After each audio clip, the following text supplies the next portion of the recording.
गोकुळ शुगरच्या शेतकऱ्यांनी आता आंदोलन मागे घेतले। आमदार सचिन कल्याण शेट्टी यांनी मध्यस्थी केली। थकीत ऊस बिलासाठी बेमुदत ठिय्या आंदोलन सुरू होतं। आंदोलक शेतकरी, प्रशासन आणि संबंधितांची महत्त्वपूर्ण बैठक झाली।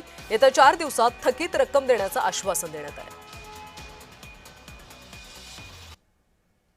या दोघांची बैठक माझ्या उपस्थितीत झाली आणि त्याच्यामध्ये जो अंतिम निर्णय आम्ही सोमवारी ते दोघं घेत आहेत ते माझ्या उपस्थितीत अंतिम निर्णय झाल्याबरोबर लवकरच कमीत कमी दिवसात शेतकऱ्यांच्या खात्यात पैसे जातील।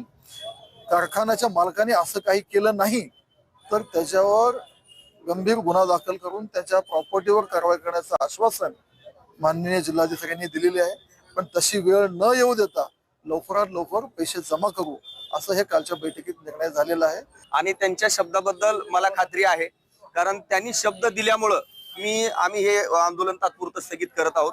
आणि त्यांनी इतका आत्मविश्वासपूर्ण शब्द दिलेला आहे की हे काम जवळपास झालेलं आहे आणि येत्या काही दिवसामध्ये त्यांनी आता तो दिवस पण आम्हाला सांगितलं, पण आता मीडिया समोर मी तो सांगणार नाही तुम्हाला, तो खासगीत मी बोलताना सांगेन की तेवढ्या कालावधीमध्ये शेतकऱ्याच्या खात्यावरती रक्कम जमा होईल असं ठोस आश्वासन त्यांनी या ठिकाणी दिलेलं आहे।